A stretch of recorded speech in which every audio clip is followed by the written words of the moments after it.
soaked chili crickets in wine sauce. Just a bunch of whining. We are living in a lot of rain this year. I don't know where it all went. I hope all these forward-thinking governments were smart enough to put a dam in. No, I didn't cuss. It was a 3-letter word. We're going to have to step up. It's all up to us. We were told we have, this thing keeps coming back around to me. This Esquire, this Inns of Court dude from long time back told us, we gave you a republic if you can keep it. That was the marching orders. It's not my rule, folks. I'm coming into this as much as y'all are. If we could keep it, and they gave them the license to come and steal it, and they did on a number of levels, and that's why it's up to us if we want to do anything better than what's being done for us. We have to do that, and that was one of our weaknesses. It's real hard to get people together. There's lots of reasons. I won't even get into it. I'm not even a psychology major to understand it. I just know that it's there. There's realities. You can make up all kinds of stuff if you want, but the bottom line is there's a reality. And we were talking in the chats before, and boy, I've kind of reached my limit on being able to hit all the networks and all the chats, but so much to do right before the broadcast as well. There's a reality out there. You can call it whatever you want, and you're going to have to either fess up to it, or not. Both, I guess, or not. And I've chosen to just. Well, again, I was pretty naive. You just have to know I'm nobody. I'm really not that special more than anybody else. Maybe except to the point that I did focus and I've been persistent for 3 decades to understand where did that thing we're told where America went. And I'm speaking to all the world now. I mean, and as amazing as this internet is, literally there was an example in the world that did have the foundation completely different than the rest of the tyranny of the world, the anarchy of the world, whatever name you want to put on it. The people who you end up dealing with a bunch of gangs that are whoever's the biggest gang wins. I mean, it's just really that simple. That's a human nature problem. We're not solving that. That's the hardwired problem. Before I can move anywhere else, I have to acknowledge that. Again, for me, the Kane principle is pretty solid on this. When you have someone that will blame you on the responsibility they were obligated to do and failed, and will kill you over that, you realize that we're not wired right. There's something not right. And until we can 100% kill that in us, stop that in us, as well as the seven sacred sins or whatever the heck you want to identify, all these, what I call the human frailties. Until we deal with that, we're going to have interesting relations amongst each other. And I thought the guy on Corbett, Friedman, I thought that his name was interesting too, folks. As we look at who's brought before us on the stage of information, he also was the economist. Corbett was interviewing him, and I think he had it exactly right. And I find it amazing that an economist would come up with this a correlation that we exist as people wherever we are as a peace treaty. I have to agree. And when you start seeing the world in that, and it's not a good thing to see because you're almost having to predispose the world to evil. And then I have to just tell you that's the fallen nature. If nothing else, if it doesn't go beyond it, that we have at least that in ourselves. That I think the characterization, if we needed a term to focus on, the real thing you have to look at is that we are in any society or group of people, you're existing in a sort of peace treaty. And the economist connection, which I find interesting, is that a peace treaty is typically, although nothing's exclusive here at this level, is typically done for really economic or commercial reasons, or comity for the purposes of exchange and trade. That's another connection that's kind of on us. It's like this millstone around our neck. And so when you look at the world, and this Friedman gentleman, I think correctly absolutely can be viewed as the categories of definition that we, each one of us, as I've told you, I can view each one of us, as a nation unto ourselves, even though we're not. I mean, we can see the fractal, that we have organs in our body that are organized. That's how we're organized, and we have the capacities of our own government, been brought into the reality of the world in international law. Even the United States of America is dealt with as nations abroad themselves agreeing to be underneath a central district, not under to the extent that it's under, but under the regulation, which is to make regular the commerce of every nation abroad each other. Understand the terms I'm using. This came from a court case. I can't find it anymore, but this is how I started to figure this out. I started reading for what the judges are telling us. And you start to really see a different picture. But the nation, the states as we understand them, are abroad each other. There is an imaginary, it's all fiction, but this is how we deal with each other. Because the interaction's a fiction as well, if you get into it. But they're abroad. They're literally sitting in Admiralty, and they're as if there's an ocean between the states of the United States. That's how they're treated. They're abroad each other. Even though when you go there, you don't see any water. And so you start to have to throw this into the equation, that they're in international law, if I can say it that way, and there is a regulation authority given to Congress to regulate trade across commerce amongst all these nations. Now, there's a whole bunch of adulteries about that. I'm just trying to lay this thing out about how we get to us, why we are in a peace treaty amongst ourselves. If we're nations under ourselves, men and women, we make these treaties because there's this Cain principle, at least. There's a whole lot of other things. And the sins and all this other stuff we're told, which are in us. What I tell you, the Protocols of Elders of Zion, if you stop reading it for the propaganda prejudice that they want to put on you, and look at it as an instruction manual for some of your failings, you may come to start to see this, that a peace treaty coming from an economist, looks very, very consistent with what's going on. That we essentially are in a mutual agreement to make peace underneath certain conditions is what societies are. And when you start seeing that we're in a peace treaty, then you have to tell, well, who's making the war? Well, it ends up being what I consider. This is my opinion now. Evil. It's this evil that's a condition that we have to live within. And until we get rid of these fallen natures in us, we are going to have to live under these tenuous. They even tell us our laws build a tension. If you notice, listen very carefully what they're telling us. And until we can get rid of these frailties, we have to essentially live with in a condition of a treaty of peace amongst each other, no matter where we are.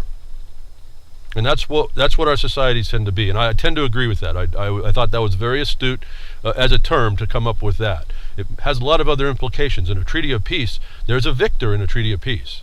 And that's what I'm saying. We, all of us, have to succumb to the overpressing evil, which wins. And we agree underneath this, in this dynamic, in this condition of the world, to agree to live with each other, or not, depending on which band of gang, of group we define ourselves as. Now, individually, we may be, pure as a driven snow, or we hope to think so. But it doesn't seem to work out in reality, in the realness of our interactions. And so, just not to go too deep onto that more than I did, but I found that little, for all of y'all that are having discussions on all this, and I can see, to me, you got to solve that. You need to answer that and get past it, because we have work to do. Forget the fact that we're together as a society and what's been working. You're looking at a failed system that had the foundation for much better. And so my view, and it came through the mining law, and I know people roll maybe their rolls by, their mind goes weird, and what the hell does that mean? It's property law. And it gave me the insight of what that is about. Why? Absolutely why it's important. And then the relationship between the so-called government, which is of our making by our treaties of peace to do what? To try and maintain a peace. And so this is what settled the land, is we can have some predictability. And if we were harmed, we gave ourselves the ability, despite our frailties and our emotional condition and all this other stuff that may throw in, some sort of semblance of some objective basis of interpretation for the interactions that don't quite live up to the peace. When we don't keep the peace. See, it's all right here if we just see it.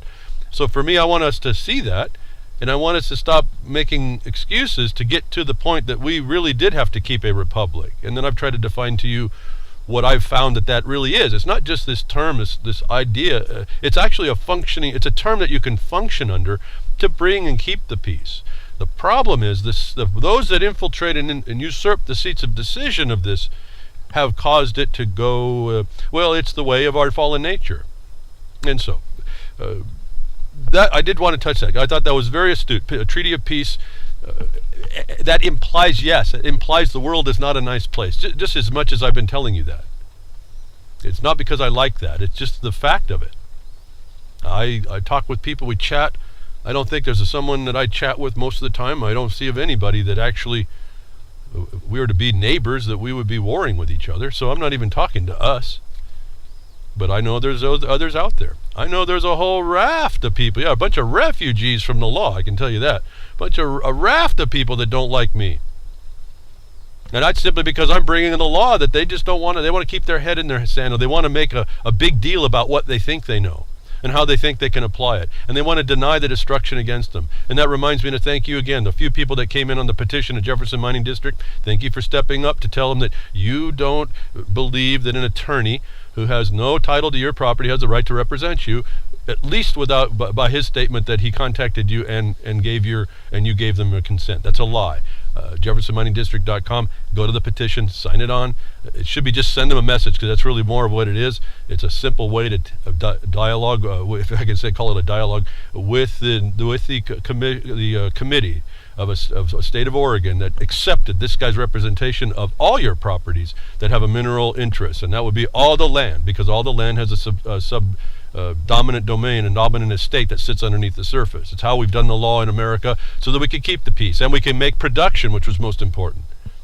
Ron on Game On just 2 hours before, he was talking about this condition of the production. That we have to step up to protect that. It's only a few people that's supposed to be. It's like a farmer or a rancher. They have a multiple of at least 12 to 1. That's why we did it that way. It's really efficient. And so the people that could do that had that in them, the nature in them, to go to the land and bring something forth from the land, provide for all of society. There's only 2% of them in the United States. And yet they're the ones that have no, and they also don't have a political voice. You can understand 2% of a population has no political voice. In this country, United States of America, that was supposed to not be subject to commerce. Commerce regulation, because it's only the man and woman on the land that knows best and does best by the nature of the business of, if I can call it the business of production. It's not really a business. It's simply producing raw materials. That you don't touch that in your society. That has been touched. It's the adulteration. That when you understand about that small segment of society, which the mining law allowed me to see, and of which, I guess, do I have to do a disclaimer? I'm one of them. I'm one of them. I'm dumb miners. I've got mining claims. We're trying to make a go of it. The expense and risk is on us. It's strict liability. There is no corporatism here. There's nothing like that. You have to do what you have to do, and you have to do it smart. And there's no one else that can do it but the guy or the woman that's there. Believe that. And any of you haven't done it, you need to go just do that just to see. It's not so simple. It's like a whole life's lesson, I suppose. But so we honor our producers, and I think we're going to start to re-straighten this out. Why I was able to point out to you, and again, it's not one over the other. We're screwed, folks, in this nation over the candidates we have. This reality worldwide wrestling game show we're watching, SCROOD for the ear sensitive, audio sensitive. We're screwed, folks. The answers that we get from Trump, as I identified last week, are wrong. Oh yeah, you can talk to someone's emotional anticipation of what they see wrong, but no one actually knows what to do or where to go do it to fix it. And I say no one advisedly. There are quite a few people that have an eyeball, but they're not in a seat of decision, and they're in a place where the majority of people are against them, and that's even in their own sphere of influence. As I would say, the microcosm of the miner is the macrocosm we know as America. What happens in the divisions and the stupidity and the ignorance and the arrogance and the lack of actual application of the narrow band of the law, the failure of that is the problem of the miners. That reflects out as well in every sector of a society that's supposed to toe that line, that narrow path of the law that's supposed to be respected, and essentially, as I focus our attention, to the producer class. You're not supposed to impose upon that class already working their tail off to do something that they're driven to do, actually. And maybe it's another sort of a subtle form of slavery as well, but it's like one you agree to. It's the voluntary servitude type. You just have to be a rancher. You just have to move rocks. You just have to grow cattle. I mean, it's just what you do, and you know to do it somehow. And that narrow class should never be beat down. I tell you, the Agenda 2030 tells you that production is what they want to control. And I told you they want to control your water last week. We see it's everywhere. There's probably, I got another report real quick, we'll touch it, that they want to attach to the stuff of the raw materials of your society. And that class is completely helpless. You have to understand that. Not that I feel helpless as a producer class. And we got many classes. Don't get me wrong. We all have our different hats as well as any judge might. But when you get into doing the producer class, you're already under it. It's already strict liability to you. You lose by your next decision. You lose by Mother Nature's next action to show you how puny you are. That class is what produces everything. Everything for you. Everyone that listens to a computer comes from the ground. Everything that's in that computer comes from what a miner somewhere does. That if they want to destroy the mine, they destroy the mine, or they start to destroy your society from its source. And that's why they went after your water. That's you. That's going after each nation now as we talk about this peace treaty we live in. So I really appreciated to hear the peace treaty idea about what we are really under when we look at society. And I'm just to say this, I've been kind of formulating my ideas on this anarchy and finding there's a lot of confusion around it, and a lot of it's being created by false understanding. And that anarchy is the failure to have this peace treaty among us, because there's a reality in the world. As much as I would like to see it be peaceful and unicorns and fairies and sprinkles and confetti, it's not that way. That's a shock. I guess that's what 30 years ago, that was my shock. I'm going along with my little cloud in my head, and I'm thinking I'm doing okay. I'm just doing my stuff, and then I get beat down, and then I get 5 cops decide that they haven't decided how they're going to shoot me, and which one. And I'm saying, wait, hold it. I can only do one thing. Don't demand too many of them. So that's where I got it. That shocked that slapped the rose-colored glasses from my face over 3 decades ago. And I'm saying, what happened to where was I? And where is that I thought was there that I could find? I can see it. I just can't get to it. And so then it's been 3 decades of understanding who's between me and you, and where we could be. Where could we go? And we're so far away from that base understanding. It's really scary. If I think about it too long, I'll just give up. But I don't. It's something that says I can't give up. I don't know why. And like I said, maybe that's evidence of an eternal optimist. But we have it in us, and it's just getting this more correct look at the world on what the realities is, and look at to protect against the failures as best as we can. So just as this word goes out to the world, we got many different places. We're got a little bit of cleanup here for just what's going on this week, and some basic adjustments which shouldn't affect much of the listeners. But I told you we entered into the directory at TalkStream Live. They counted us down to the start of the broadcast, and I think we had at least one referral from there, so that was pretty neat. Whether or not people stay, I don't know, but they come, and we need places. So again, I'll ask you all that I don't do it so well.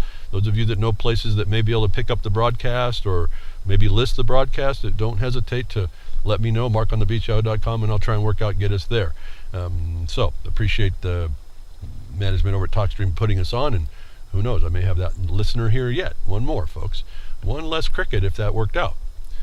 So, and many of the people that I got to say one other thing. The blogcaster, folks, it's just evidence. It's evidence of how you're going to, on certain issues, how you can compile stuff to go work in your favorite arena. No, it doesn't touch everything, but I can only do so much, and I just try to do packages of documents that'll prove certain concepts that you can use. And I don't see a lot of listeners listen to Behind the Woodshed. They don't go to the blogcaster, and so you're missing really a big part. And when I list the blogcaster, it's only what I think is immediate pertinent parts to the articles that I send you, which may have very big concepts. In fact, I was able to listen to Freaker's Balls to the Wall and Freaker's Ball this Friday on a podcast, and I heard Solomon. And he caught me, folks. He caught me where I was hoping y'all would catch me. And part of this is that delivery, and then part of it's also forgetting. When he brought up the idea of Noam Chomsky, bringing up when I brought and talked to you about the fact that he was saying it was malnutrition. You notice I hesitated a bit to embrace that, because there was something else I didn't get to in the article that you would have if you went to the Blogcaster and read it, that shows anomalies in even what he was saying, that I wasn't going to be ready to throw in completely that it was malnutrition, which Solomon down in Brazilistan, who's there in the region, even though he's now going to the dark side of the weather and the sun, the equinox for them, he was telling us that prior to GMOs, or manipulated crops, there was a much more balanced diet of the people than the tribes. And I would have to absolutely concur, and I didn't see all this stuff I can't get to. That actually concurs with what the dentist found out, and I just had the name and it just flew from my mind. Wow. I should just say this stuff, but see, it would be a jumble. There's a dentist that did research tribes, and he was wondering why all their teeth was really good and why you're all and weren't. And he found that their diets were really good. So thank you for Solomon catching me. What I hope some of you do with the Blogcaster. Sometimes I don't fulfill the totality of what I want to say. It just doesn't come out, or I miss it, or there's a highlight that doesn't hold when I go to look. And he caught that little anomaly, but I wanted to point out I'm not buying into Noam Chomsky. He's another one of these characters on the stage you got to be very careful of. But I was offering them as all the different opportunities that would say it wasn't Zekazilla. Solomon very correctly brings up the fact, well, prior to modernization and civilization, people knew how to survive. They've done it for thousands and thousands of years. The dentist, and I apologize to his memory because he's a very fascinating guy to listen to and read, because it's a very important information about nutrition and essentially looking through your teeth to find out how we messed up in civilization. He found out that the tribes are much more healthier than we've been told. And so I want to thank Solomon for catching me on that discrepancy. And actually, it's a very important discrepancy to understand. As I tell you behind Woodshed, it's only a veneer that I can touch here. That there's so much more in that Blogcaster that I look at it and I say, I can't tell you how much flashes in my mind, all the information that goes through my mind that I just will never ever even one story maybe at times we'll never get to on numbers of broadcasts. So all the way from Brazilistan, someone listening very carefully is able to extract a very important point. I thank Solomon for doing that, and I'm asking you to do that.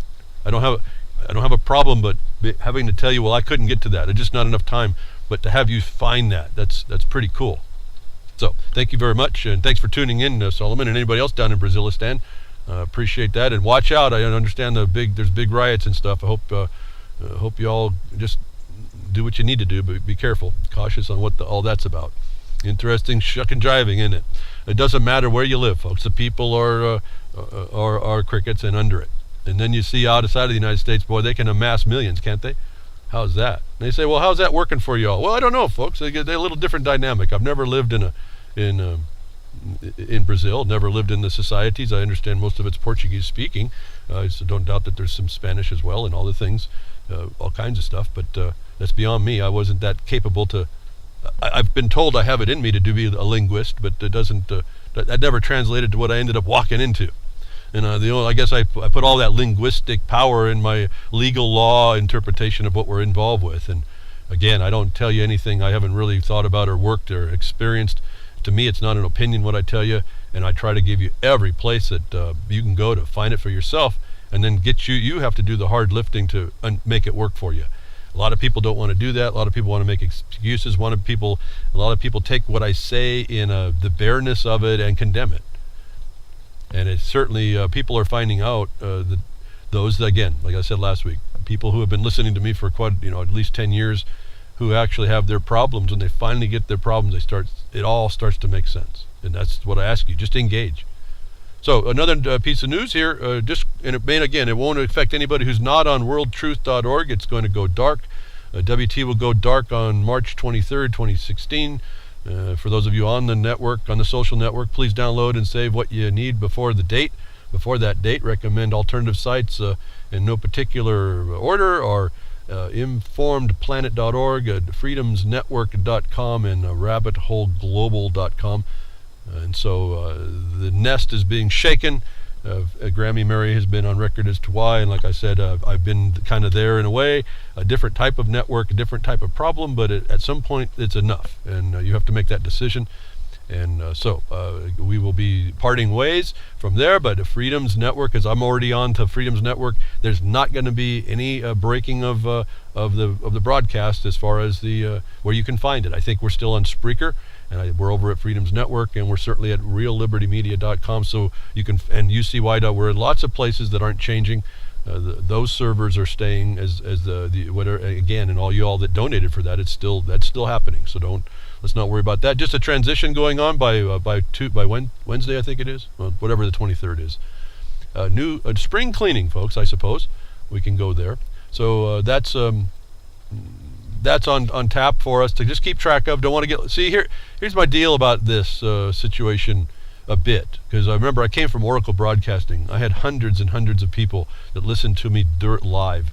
I had 1,000 or so that would come and download.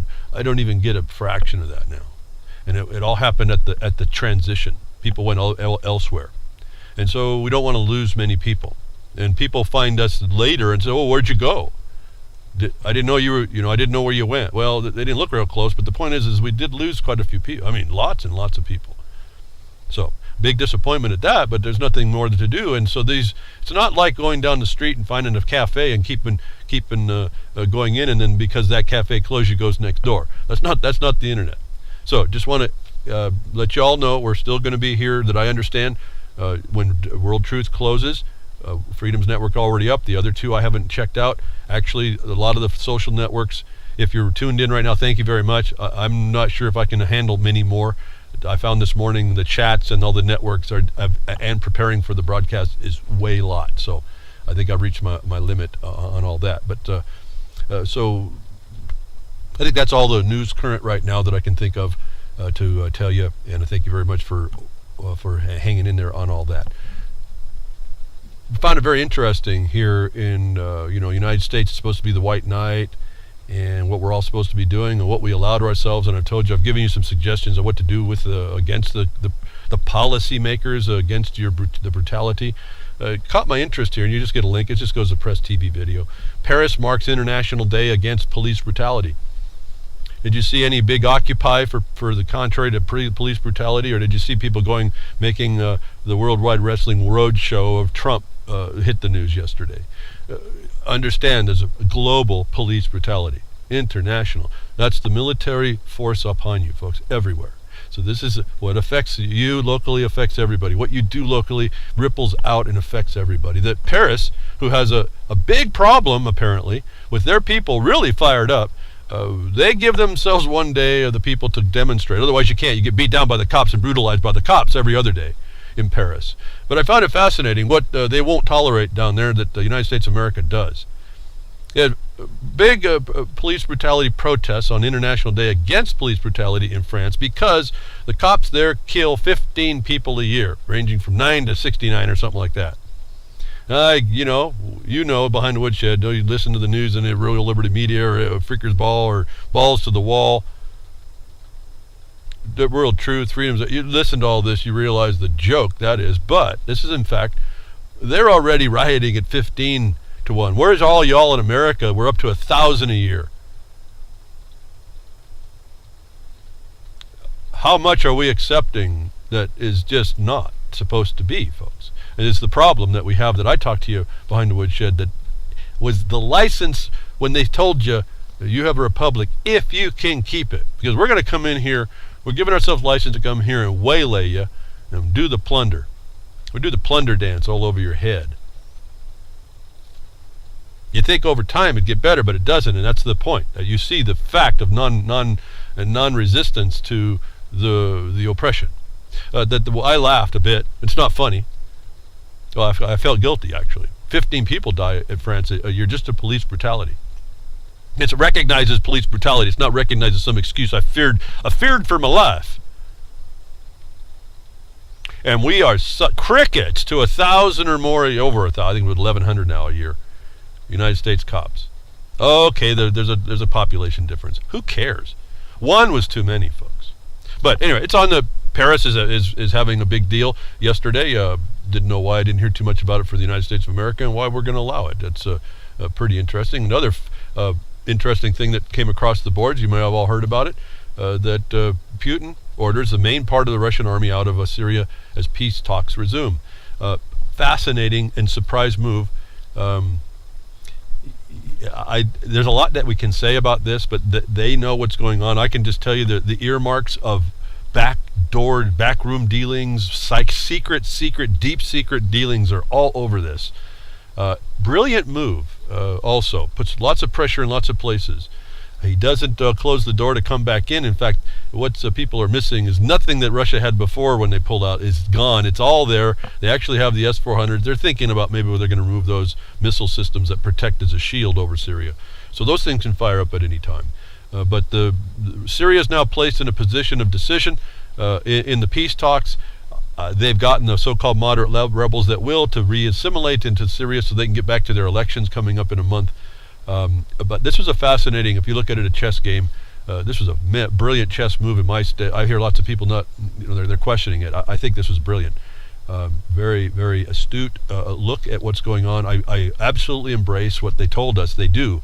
They look at everybody's position and they truly, deeply analyze it. And when they finally come up with a solution, it meets everybody's stated objectives.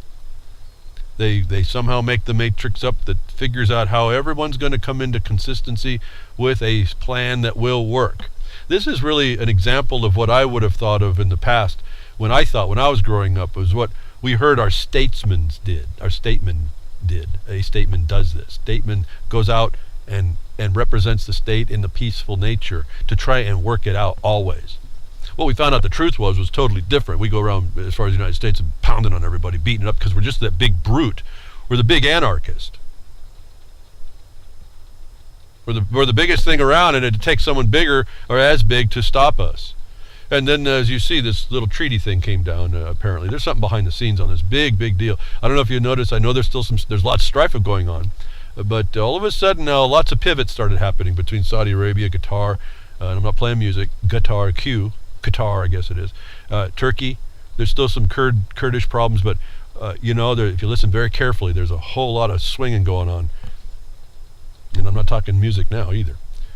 That this move, it's surprise. He just starts pulling his stuff out right at the peace talks. It really did a dynamic change, which I thought was, I feel it's brilliant, and we'll see. Again, you can only go as far as the criminal will want to agree to not come against you. So I didn't see that Putin has left anything out that they can't come back in and continue where they left off. They certainly showed the United States up if the United States thought it was doing something, if there wasn't this ulterior motive of using us as this straw man who may have people in it that believe they're going to make a caliphate, but they're being used as they need to be used as a tool created by Zio West. And Putin came in, and I think he's been brilliant. Not to sound like I'm embracing Russia. This is the dynamic stage that we watch that's in the world. And I think United States of America would have been well better off to go ahead and move this way than what we have been. And so, interesting. Like I said, there's more and more coming on. We could talk about, all this stuff will be in the broadcast. You can find it as I'm talking. That's not one of those stories, I guess, that you have to look into much more than the news will tell you. And you can dig in past the news, there's a lot more going on. But this is the world stage, and this is why I say look at the world stage, and it reflects back to where you are. It doesn't matter where you are; it reflects back. That also something came up at this very time, where the question of Bitcoin may be the central banks beat Bitcoin at own game with rival supercurrency. This is back to global control, digital currency. I told you this a long time. It looks like Bitcoin was brought on to allow digital currencies. And trackable currencies. At the time, that wasn't really understood they were trackable, but now it's pretty clearly that they are. What is now eventuated, I think I hear, if I understand this, and I don't know that I do, there's the system called Ethereum, and it's supposed to make what they call like true contract and enforcement using these digital blockchains. So I'm just watching the fall. It's coming, folks. They've set it up. Whether or not you buy into this super currency will be up to you. But this is what the major players are looking at this. They didn't denounce it. They realized it was going to need to be embraced. I think it was brought on to do so, but the central banks are claiming to be Bitcoin. They're beat Bitcoin, but this is all the independent. This is like voting with your dollars, if you will. Computer scientists have devised a digital cryptocurrency in league with the Bank of England that could pose a devastating threat to large tranches of financial industry and profoundly change the management of monetary policy. I won't read on and on. Just understand this is working in the world. I'm kind of, the verdict is out for me on digital money. To me, it's just another tool. I would say be wise with it. Have some, maybe. Understand the system. You have to understand a whole new thing, but understand that if you're going to get involved. But don't put your eggs in one basket there for sure. I think that's a pretty fair view. This little article goes through and explains how this is going to be done. The World Bank, if you will, the monetary controllers are jumping in. So they're going to, as I told you a long time ago, and I think this was also given to me, this knowledge that was known in the world from Hernando de Soto, a Geneva-trained economist who wrote The Mystery of Capital. He was saying that, and this is not maybe known to him, but this is where I think I received this information from him, was that it's understood that when you have an outlaw, you don't go against that outlaw. And this is reality, folks. This is what happens in the world. This is not how you make it up, what term you call it, whatever. This is what happens in the world. If you disregard an outlaw, the odds are very high that that outlaw will rise up enough to destroy you. And so the wisdom is, figure out the outlaw, embrace the outlaw so you can regulate the outlaw. And you embrace the outlaw by making an offer he can't refuse. And in a way, you could see this in the mining law with the miners. The miners had governments when they were outlaws to the government itself. And what did the Congress do? And because some law decisions came down about the actual relationship of the government, not the one that we're swallowing today, but the real one, was that they could not stop these outlaws making their own government and doing what land was meant to be used for. And so the government made a mining law. It wasn't quite exactly embracing the outlaw, but it embraced the outlaw's laws in order to be able to so-called regulate it. In this case, the regulation was making regular the way you make the claim to acquire it. It wasn't a regulation like on commerce. It was more the disposition of soil. It's a little different, but this is a known thing in the world. You embrace what looks to be an outlaw. In other words, it's out-civilized. It's not brought into you. If it's acting outside of you, it can rise up, and it will most likely rise up and destroy you. That you look in every capacity, and this is what I think Russia does, to embrace even the stuff you think you don't like. You figure out how to embrace it, because once you embrace it, then it's within the specter of your control, and you've gotten the consent of those that you've embraced. And you have to offer them a deal they can't refuse. So this is coming. This is right on almost on cue in a way, although again, when they were able to float this thing past 2008, I realized there was nothing I was going to keep up with that they can't fix. The fix is in, as we were actually said in the chat room before. So central banks are going to embrace the Bitcoin. You can too. But I would ask you to be very careful, because this is all coming underneath that world plan that if you don't have one, you've lost. If you better have your own plan. My thought is to embrace the plans that worked before for property, and then we can throw these guys out. And it just takes more and more people to do so. Again, the microcosm of the miner, my disappointment. The miners have decided to go to someone who is in the agenda to defeat them instead of using the law to kick them out. To beat down the oppression and the occupation. People have no clue, really. And I have an insight, I think. And I tell you, as you keep working with it, engaging it, you learn more. And that's the only way I can tell you that it needs to happen. So I also talked to you on the world stage. You're looking at the UN influence in the basic necessities. They're going after water. I've told you that last week. It's not because I explain it to you. You know that. But this is just natural law. You don't have water, you're not going to last long. You don't have air, you're going to last a lot less. So came up right after the last week's broadcast that There's 50 more states, I think they were saying here. That's kind of all of them. I don't have the number here to tell you, but the tests for cities and rural subdivisions and even schools and daycares serving water to 6 million people around the country have been found excessive and harmful levels of lead. And I'll bet that's not the only thing. All I want to remind you is this, as I told you, I was predicting as soon as Flint fell, the rest was coming, like Fukushima. As soon as they blamed everything on Fukushima, I told you they were hiding. They were using that as the mythical scapegoat. Hey, also on the Blogcaster, I don't know what I'm going to put on the Blogcaster except the content and what I'm going to describe it as. When I go back, I have a moment to think of a title to head off all these content breaks, and that's what came up. Sometimes I kind of chuckle at what I come up with. Maybe you don't like. Maybe it's not funny to you or whatever. I mean, not funny, but to me, there's a different insight that I have after the broadcast when I went, what did I talk about? How do I describe that? And I only have a few words to make that. So the titles also will tell you in the Blogcaster. And this one had to do something about using mythical creatures called the scapegoat. That this is what's going on. I told you I could predict that we're going to start finding literally unpotable water across the nation, and no one cared. They've been hiding it. So here's a report. You can get it. You get the evidence. For those of you that may be in jurisdictions that are close or ones that want to avoid this problem, you have now a piece of evidence that when you walk into someone and nicely, diplomatically, and politely talk to them, you're not a lunatic. We haven't made in this point and where we are in this time, we haven't made your life an ongoing court case. Bringing evidence wherever you go that's not just opinion, not fabrication, not unsubstantiated when someone looks critically at it. Like I've told you, a lot of these court cases with briefs and stuff citing laws, in particular for the worst offenders are the right to drive petition complaints. Absolutely just useless. But so you got to bring information that's credible, and this is how I just tell you experientially, we're killing them behind the scenes.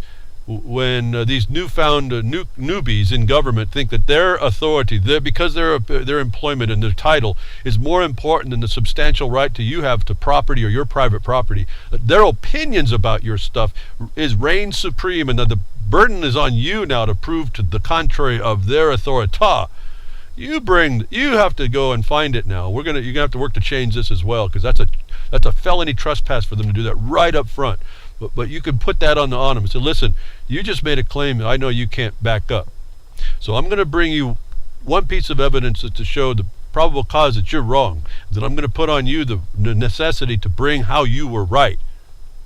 And I'm going to tell you that if you impose this burden on me, and I'm going to hand this to you, and you are found to be wrong, and then you can't show how you are right, that's a felony. And so you think long and hard before you take your employment with the government to overcome what I have is inherent to me, and a right that you don't have a right to trespass by the color of your authority. Now, I just said a whole bunch right there. You need to go back and listen and write that down. That is where we're going. That's what we're doing right now. And these people that are in authority cannot answer to that. And it is a felony. I keep telling you, go find this stuff. You don't talk to them like yelling at them like they're criminals. You always give them 2 or 3 chances to avoid becoming trapped by their ignorance. A lot of it's ignorance. That's why I don't get too uppity at the point of the initial contacts. And there might be a couple. That certainly starts to dissolve quickly when you find out that they're going to maintain that agenda, notwithstanding anything you show them. That's a real criminal right there. That becomes more, you better start understanding that you better have your big boy and big girl pants on, or dress if you wear. Maybe the kilt, we can kind of cross-gender kilts. We'll wear kilts now.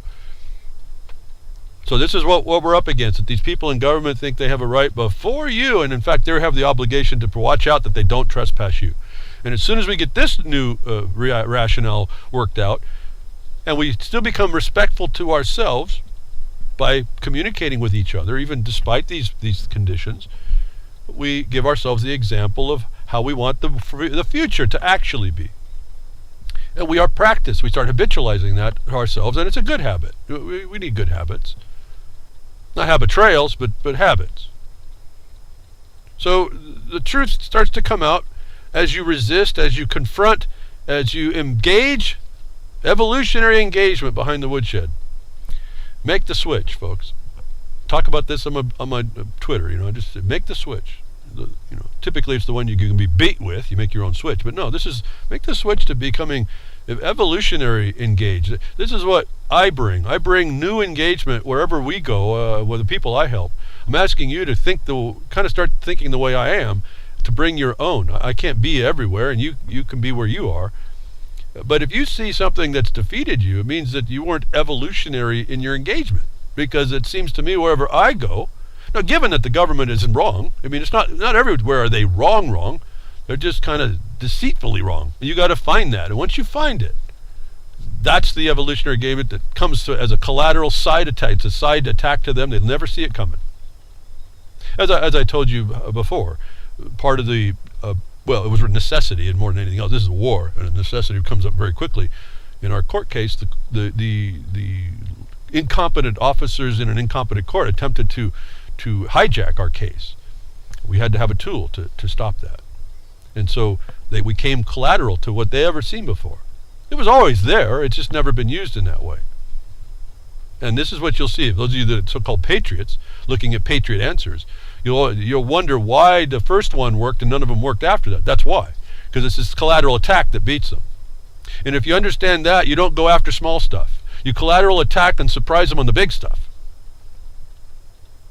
And they're defenseless to that at least the first time. And if you do it right, they can't come after you at all after that. But if you do it menial stuff, like I used to go and find the set-asides of pre-plea remedy and avoidance. It was in the statutes written. They didn't talk about they talked about a set-aside. They didn't talk about a pre-plea remedy. They wouldn't tell you about all that because there's more than this one. The tickets that the right has under statutory law for due process purposes are supposed to be conforming to a certain time period to get you into a pier. And I noticed they were continually writing these tickets outside that time. So I wrote set-aside papers for many years, or encouraged people to use them, and we'd have the tickets set aside. They go away because they're not sufficient as due process law, which showed me at least that much of due process works despite the corruption.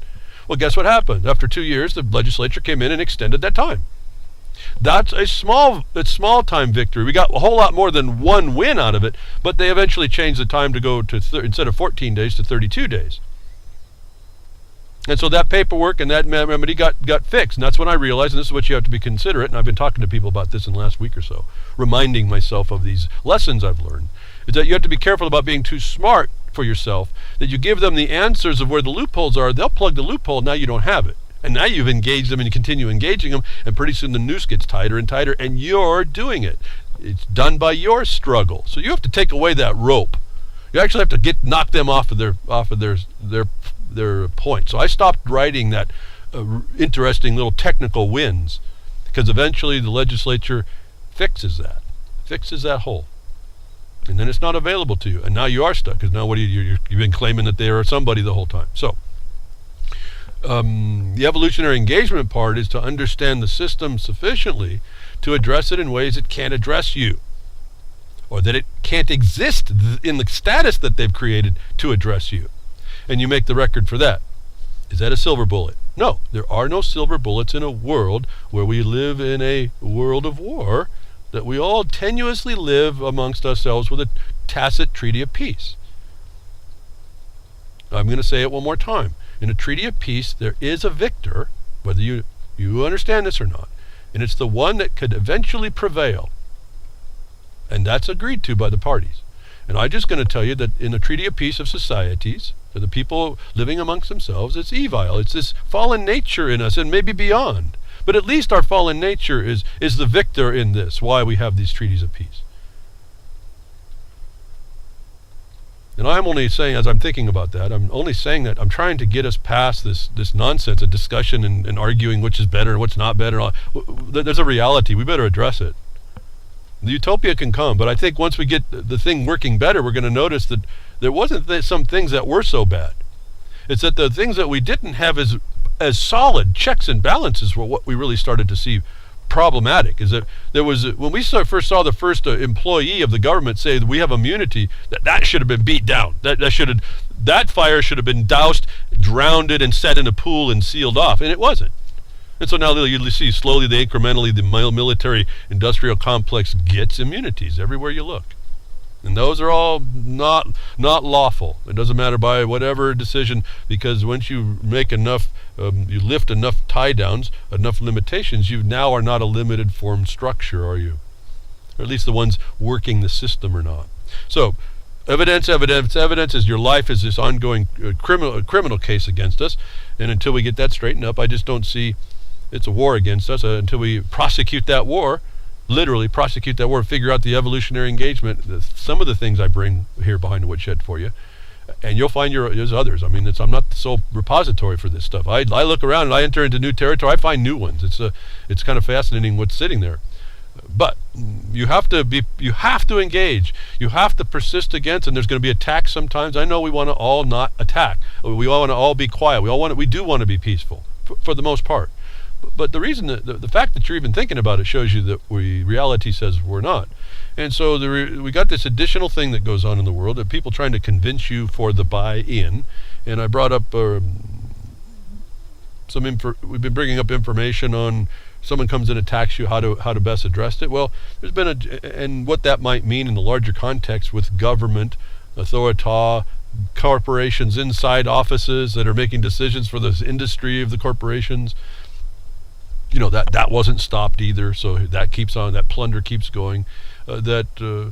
More evidence of a greater world, I suppose, and that what you're looking at is a corruption, an adulteration of the system. Thou shalt not commit adultery.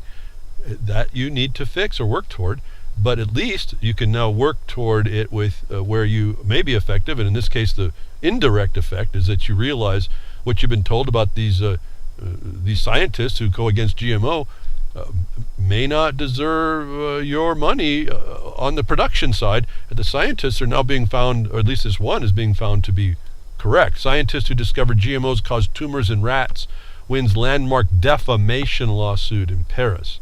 This is not proving GMOs, okay? So let's not go that far. But someone lied on him in a defamation suit, in a defamatory way. He engaged it and he won. Whatever they said about him was defamation. Essentially, they lied on him, bared false witness to the rest of the world. And the thing about defamation, you got to find the people that agree, that believe that statement that you vilified somebody before you can even win. So I told you before, these defamation cases are not so easy. I think I read off, there's like 8 different defenses against it. Being stupid is one of them.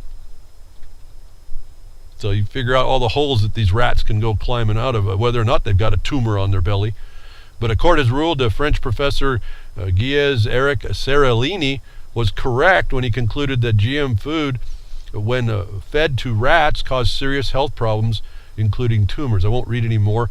You can go get to the blogcaster. You can type this up as you're listening to me if you're on the internet, unless all y'all doing spring cleaning and moving the crickets out. That's cool. Maybe do it a little bit later.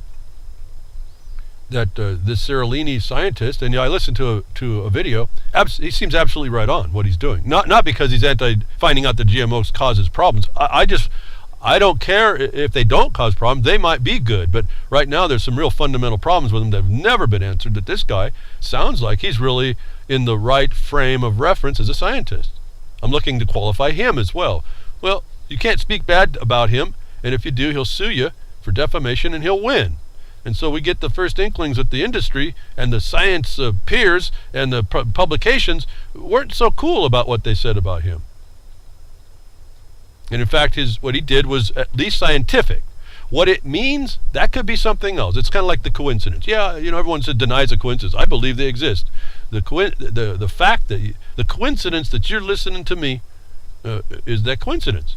Whether or not you listen to me, you might hear me, but whether or not you're listening, and whether or not you do anything, and whether or not that has meaning, that's a whole different thing. But the coincidence of my voice in your ear hole is a fact. And so, we now see there's defamation in what was being claimed against this scientist, and doesn't necessarily mean that GMOs are any worse, but it certainly shows that his scientific method to show that those tumors at least were on the rats was not what they were mischaracterized to be by others. So here we are, the mischaracterization of things is what I've been telling you about, the mischaracterization of production with that of commerce is this same defamation, if I can say it that way. So you see consistencies if we go through the news, the notice that they're telling us you can do this, and I'm not so keen that he had to go to these courts of so-called just us, but he did, and he did prevail. And so most people won't be involved. Most people will try to avoid being involved. Most people will accept being violated and not being involved. But for those of you that want to engage, don't take heart. This is another example that you look at what that happened in that case, what they said. You look at very clearly what they were saying, and you work out when someone comes against you to defame you because now you're bringing the law. You know what they did to win in another case. You can put that to your use. Breaking, big food giant guilty of money laundering in GMO labeling stunt.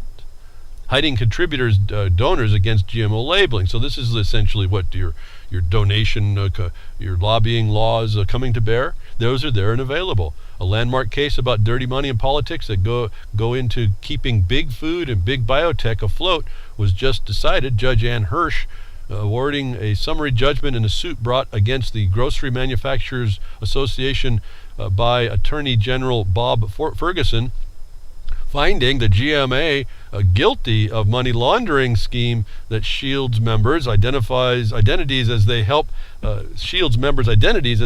defeat Washington's 2013 GMO labeling ballot initiative I-522 with their donations. Okay, so this is a nesting problem. They go through and explain how this works. This is something now you can look at your own government set up just like this, and you can see how this, they use public funds, so-called. But anyway, so this is something that you can use. I'm on record. The labeling was not a good idea. The way that, see what people didn't understand, and we caught this, and I did do an interview a long time back, I think it must have been on Oracle, with the woman who also she found out, she wasn't even anybody read in the law, she found out how they were utilizing industry attorneys to write the law to get to be voted, which exempted 80% of the market. So a labeling law that's written like that is not one for a people, that's for sure. It's certainly the one that's like, again, the TPP or TPIP. This is special written. So why these people did this is, in a way, is kind of mind-boggling. Why they fed the other side when they actually had the law they needed has always confused me a bit, even about California. But they got caught. So you don't like GMOs and you want to see these...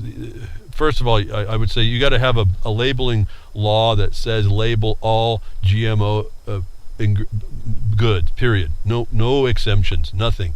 Then I might agree with the labeling law. Otherwise, when you do bring your labeling law, those of you that step up to that part and going into that part of what we have available to stop the consent of the crime against us with regards to these feeds. Would be to attack them for their funding source. Remember, follow the money. And there's certain disclosures that have to be made. So most of you all know about this, so I don't really talk. As I think about it, I say, you know about this, why am I talking? But we're not using it. I guess I talk about it because here it is. Maybe you didn't quite get that. You can use this stuff. This is not just about GMOs. This is about any legislation. Believe me. We saw enough of this in 2013. That's like I said. I'm not going to do that again. So you're going to hear only about 2013 from me for probably a long time. That's my experience. What I saw in there was enough for the rest of my life. And so that's going to be the experiential thing until someone says, "Well, you're full of nonsense. You don't know what you're talking about." The money, the donors, the backdoor dealing, all that stuff's real. They don't care. They don't care to follow the law. Well, they care only as much to see how much resistance they get if they're going to disregard the law. That's what they're looking for. That's why producers are kind of at a disadvantage. They can never make the numbers actually that make it look like something. That's why everyone that can go to Jefferson Mining District's petition and click send the petition, send them a message, folks. That's one more that they, on such a small amount of people, that's a big, large magnifying effect. And you get to say, but I'm only a producer and I don't have a political voice. And you're still stealing my stuff under color of authority. That's a felony. You don't have that right. If you don't make that statement, they win, folks. They just take it. They don't, not even a win. They just run you over. You become this roadkill in history. That's it. Shocking study suggests millions of kids misdiagnosed as having ADHD because of their age. Right after the broadcast, a lot of health things came up I wanted to kind of hit right here with this GMO. This kind of led to this story, the study of misdiagnosis ADHD. Remember, we were talking about even AIDS. You look at the inner wrapper, folks. I recommend that you go and look at the sheet, the data sheet that comes with all these, whatever the food is. We need a data sheet for our feed anymore, folks. If they're going to do that, that's the labeling law, then so be it. Then, what's going to cost money? Yeah, well, I'm going to be dead with tumors if I don't. So, the AIDS, if you look at the wrapper, it was really a subjective clinical diagnosis. And now that kind of gets us over to psychiatry. They just made this stuff up anyway. This report says, shocking study. I don't know why it's shocking. Behind the Woodshed, we've been talking like this forever. Well, forever since we've been talking. A shocking study suggests millions of kids misdiagnosed as having ADHD because of their age. More evidence, folks, to bring for those of you that are really wondering what this thing you think is government certifications and licenses, that you think that means it's to be a high level of care. It's not. It's the ability to do a certain amount of ethical crime. That's all licenses are. Okay, so this is what's being underwritten. They make this stuff up. They make a place of plunder for themselves, and they're in like Flint, Michigan, or they're in like ticks, and you're not. A lot of work to get a tick out, and it leaves a scar, folks. It's common knowledge the United States has unusual dependency on prescription medications, highlighted by the current epidemic of opioid overdoses in adults. Children, too, have experienced this astronomical rise in particular kind of medication that used to treat attention deficit hyperactivity disorder, or ADHD. I may even have that if I can't spell what I'm reading it, folks. Pharmaceutical industry found a gold mine, let's go claim that, in developing drugs to modify behavior in children. Folks, if that isn't a crime all of its own, I don't know. According to the documentary, The Drugging of Our Children, between 1995 and 2000, the number of psychotropic drugs prescribed to kids doubled each morning. More than 6 million children are given prescription medications before going to school, such as Ritalin and other amphetamines. As they said, that's what they were already fixing the economy on, or maintaining the economy on Ritalin. Remember, we just heard all this drug. They put the war on drugs. They flooded the nation everywhere with drug. You are being affected by that. The diagnosis of ADHD is notoriously subjective. There we are again. There's the word. It was written right in those inserts on that aid. See, and there's other ones we read too. Also, the vaccines, they tell you they'll cause death. So read the inserts there. But we're finding out that the world isn't what it is. There's a shocking study. I don't know if it's shocking, folks. When are you going to start taking this information, know the reality? Stop making excuses, and let's get, for those of you that are passionate about this, engage it. Here's another piece of evidence to show you this thing. You can go read it for yourself and get the study and then extrapolate from there. So I guess that'll again, harm, folks. It's fabricated harm on that. So if you got a stuffy nose and you start washing your feet, and that's not correlative, then you're gonna have a stuffy nose and maybe some clean feet, but your nose stays stuffed. If you think that stuffy nose is caused by something in your blood, so you start cutting your arteries to drain out some of that which is harming you, you may not exist very long.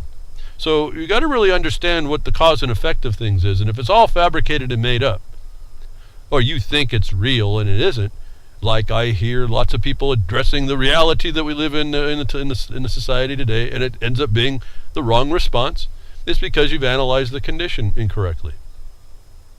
And so here's a so-called shocking study that explains that what you've been told may not be, and it may be caused by something that you haven't been told about, even though you kind of know. Another connection closer. The new mind control. I found this fascinating.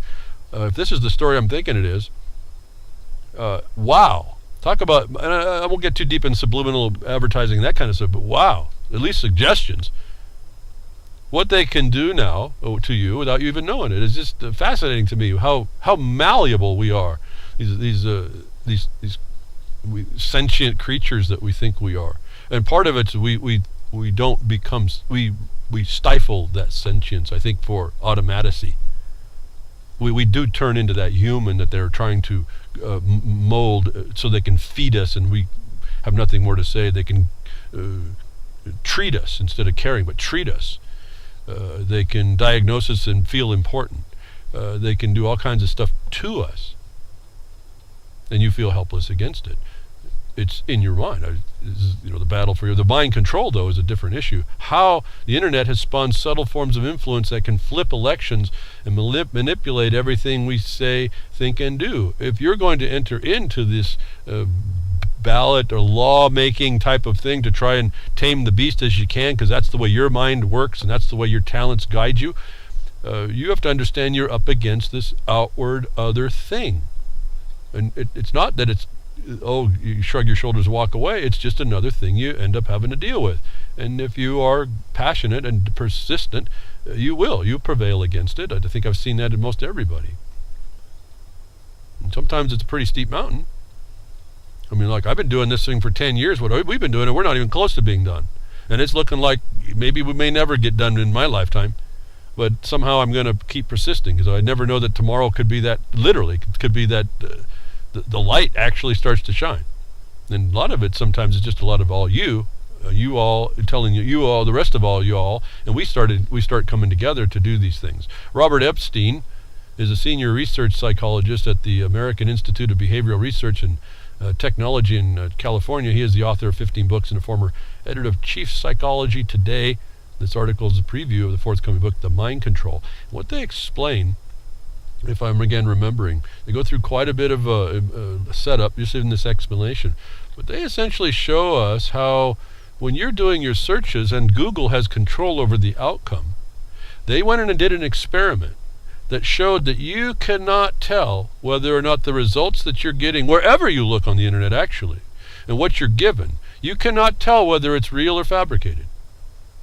And even those that, and the serious, really, the serious exposure of our frailties is that even when you had an inkling that the results were being altered, you actually were worse in your agreement with what you were told, fraudulently or wrongly, than had you not known.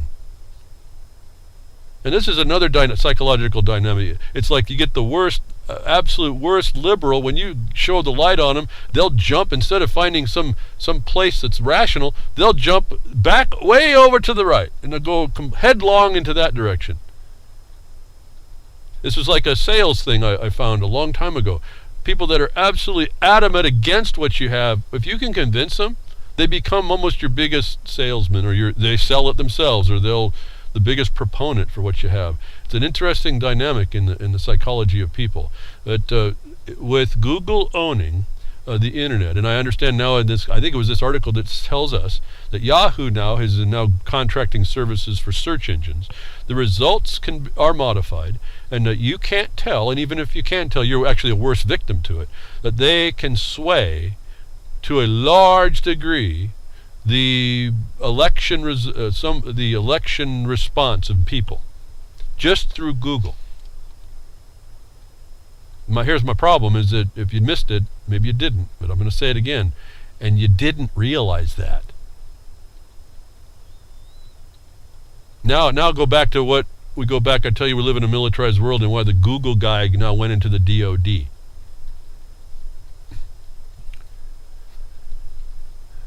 That's an obvious experiment, folks. This has been running on us for a long number of generations. In fact, I think I see stuff. I think I was right before some of it, but I'm wondering how much was even gotten to me. The little guy standing in front of a TV that was bigger than me at times, if I remember that right. All the images that were learned to do then. This is certainly after the 50s, when they started to learn about how they could program you. So what didn't I escape is always a question in my mind. The Protocols of Elders of Zion was, what don't I know about myself that they're manipulating me with? It was a devastating insight. I just tell you again, it was truly devastating to understand that. It was like this. Talk about your utopia being blown out, but it was at a fundamental root foundation that you are known better than you. So, for the word to the wise, these and it may be answering why we see the World Wrestling Federation on stage of the elections now. It's completely almost predictable, the reality show that goes on here. It's almost, we're helpless to it in a way. It's scary to think that I could be looking, I mean, I'm cognizant of these things. Okay, why am I only getting those results? And I have like 3 or 4 search engines I use just to see if I can get away from some of the programming. Well, some results aren't what I'm looking at. I go, why am I getting those? So I know that, I can tell. But to know that that's actually working on you over time, that's just like I said, a subliminal suggestion, and that there's a scientific experiment that shows a high probability and likelihood of you shifting based on this repeated exposure. Almost answers a lot of the problems that we see, and why you don't see too much change more than the same direction, and why people are crickets. And that's why I say at one level I'm not judgmental about the crickets. It's really more of a condition we have to stop. We have to stop being that cricket just because we have to. How we're going to do that may be very, very difficult when you see this kind of a study. It was actually mind-blowing to see the numbers and the experiment and how they worked it out and what they say is going on behind the scenes about this. So you can get that in the blogcaster. Do not believe what you see. New technology alters facial expressions in real time was the cutting-edge content that came this morning that was piggybacks on that. They've got technology now that in real time in television, you cannot tell that the reality didn't happen. Now, I've not seen evidence of this. I didn't have time to do it. But again, what we see, our witness is so puny. It's so inaccurate. As I talked to you about that before on jury duty, our witness is so inferior that they now have the ability, they're telling us the technology exists, and the notice they give to us, that in the future you can be someone like anonymous sitting behind a mask, and they'll give you Donald Trump's face. You'll be reading from a script. You won't even know it because it'll be all like, we call it CGI now, but it'll be much different technology. In real time, facial expressions will change notwithstanding whatever the model did. Do not believe what you see. New facial technology alters facial expressions in real time. Did you know that every political leader on stage and on television could be totally generated by computer? Through the use of a computer vision and pattern recognition, CVPR, real-time facial expressions can be manipulated by anyone. Companies across the globe are rushing to get their hands on this technology because no longer does an individual have to read a script in front of a camera or use a teleprompter. It can all be done by computer-generated image without a person even being in front of the camera. Now, I'm thinking this is almost like a leading-edge story that may or may not actually be possible. What I'm telling you is I think the technology is there to do this, even if it is on just an idea. I almost got the feeling this was like an onion, but I know the technology is there that it isn't. So, not to diminish this. This now leads us over, and I don't want to get into it, just to mention anything you've seen in video in the last 10 years, if this is coming out now, they had it 10 years or so ago, maybe longer, 15 years ago, and that brings up these issues about the 911 things, the 9/11, about what we saw. And a couple of video instances where you can, if you analyze the video, technically analyze the video, you see technological artifacts that sit there to explain that this is manipulated imagery in real time. So when you're looking at a face on the TV, you may not be seeing the actual face. And understand that this technology that can manipulate the face will be being put on your robots. So that when you talk to them, you think they're real as well. And one little video I just recently saw, they asked him, would you kill humans? And the robot said, well, yeah, well, I'll do that. He says, no. But there it is. They just throw that out there. They get our visual witness to be conforming to what we perceive as reality. Our witness is not worth 2 cents. It's certainly not worth our 2 cents. But here it is, right on the building of this. Our witness to the world is being controlled at every turn, certainly taking technology to do so. The technocracy rising, I think of Patrick Wood, this is kind of building into that. It's the tool. This is a real boon to these people. And so, just be aware. You could be looking at something totally generated, and I assume, to my mind, it's not quite real time quite yet, to my mind. I don't have access to a bunch of real sophisticated stuff that you might see, but corporatism has the money to get real time, and I wouldn't doubt that it may be close if it's not actual. Because for some reason I'm still able to see how images are adulterated. If I can't, I may have to see it a few times, but there's something that tells us there's something not quite right with the image we just saw. When they get rid of that, that's going to be the day that, together with the prior Google experiment, will be the day that you can watch your societies go wherever those with that power move it. People are going to prison thanks to DNA software. How it works and is secret. And this is another thing, the witness that we have, the evidence in our lives against us. As I keep telling you, you know, everyone wants to say, it doesn't matter if the government gets a hold of my stuff because I don't do anything and all that other stuff, and I just want to stick it in their face anyway.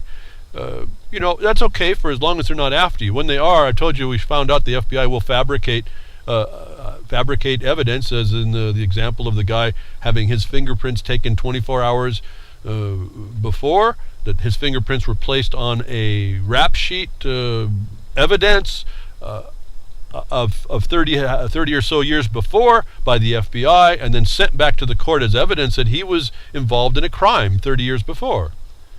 And if it wasn't for the guy being astute as to time and chronology, and that maybe 17 days into his life, that document was supposedly created 17 days after his birth, that he could not commit the crime that his big fingerprints were sitting on, that maybe that evidence was really a crime on the court. If you're not able to do that, you now know that the government works on the secret DNA software that you can't look into. This is the proprietorship problem, that attorneys that are defense attorneys see the problem. How do we know that it's actually taking this DNA information that's gathered, which is not yet proven either, and has a lot of trouble and problems? If you were reading last week's submission to the Blogcaster about this evidence that's fabricated, that they get you to believe on TV as CSI, solve the crime, do the time, that they can't really differentiate certain DNA strands from different people, not even being able to differentiate the hair, even looking at a hair from a dog and people, that this false evidence that we create and allow is going to play a greater and greater role as we move into more and more totalitarian type conditions. That at least if you understand that it's there, you have the word in your mouth to challenge it for the very types of reasons that you should. Again, you have to have evidence that you can trust. That's part of the rules of evidence. The more you understand what I'm saying here, as we move into these things, the more you get to apply with people in government. You can apply these at everybody. It doesn't have to be court. You apply these rules of evidence and all this, wherever you go, you take on a whole different persona, if I can say it that way. You take on a whole different bearing. You speak in a different matter, and there's nothing that you're saying that's not on point and provable. That what you just decimate whoever you come against if they come contrary to that reality, truth, or law. That what they do is behind the scenes. It's like who knows the software on the election results is the same problem as DNA software for people that are convicted for DNA. How many people, it just really fries me. I can't really read them too often. How many times have I brought you these cases where men were in jail, or even women, 30, 35 years, and it wasn't them? Because this evidence is given a higher status and not challenged at every point. Even the software wasn't challenged. And they're telling you, challenge the underlying software. Here's the problem. You'll find out the courts accept this, and that's what the consternation of the attorneys are, without the challenge, without the opening up of the proprietary software. And now we're back to being government in commerce protecting its bottom line. So bring all these possibilities to you, what you're up against. You got to take it into account. If you know this kind of things, and if you're dealing with other people, and you expand what this is telling you onto every other so-called proof of evidence that's brought to bear on something you might want to do, you can just destroy it by having the proper understanding of what the trick is. It's like watching a magician. It's not so cool once you know the answer. Now, some people are really good, and they still cause you to watch it because it's still cool to watch. But once you understand the magic trick, the mystery's finished, isn't it? So once you understand the magic trick behind how they're deceiving you and how you're deceived, and you can know that you can be deceived, and so you have to look through even that, I think we're going to be much more empowered. We have to go against our own witness at some level as well. This is a really sophisticated attack. I have to appreciate how evil is in this construction that we have here in this universe, this planet. However we got here, there's certainly a glitch in that matrix, I can tell you. And it's exploited to no end. Why I keep telling you, at least begin to put a toe in the sea of fallibility, but go read the Protocols of Elders of Zion. Not like we're told it's supposed to read, but take it to heart. Take it that's you. Take it that's you. And understand it that way. A forensic lab caught fabricating results cast doubt on almost 8,000 criminal cases. Folks, it's the crime against you is everywhere. Forensics labs, I talked to the FBI, creates this evidence. They don't even check into the actual properness of the software used to analyze DNA, finding lots and lots of errors. And now the forensic labs are building evidence. And it just popped in my mind quickly. Think about Lavoie Finicum and all the evidence the forensic lab would create in order to protect the state, to get that conviction. These are the criminals that we're up against. I don't know what more to say. I just want you to know that they're there, and I can only tell you, having the knowledge, it may sit idle in you for a long time, and then all of a sudden, wait a minute, wasn't there something somewhere about this problem? And it may not be against you. It may be against your friend or loved one that you say, wait a minute, I'm going to help because I have this knowledge that they want to sweep under the rug, or they want to pass it off as legitimate. And I can't say everything is no good you can't believe in, but there's a lot that comes from authority that isn't, because it's an organized criminal syndicate. It has to cover this up. It has to do these things. As we found out, like I said, if you just fought traffic tickets, if you understood the narrow scope of those traffic issues, they wouldn't have anything to do in the state courts.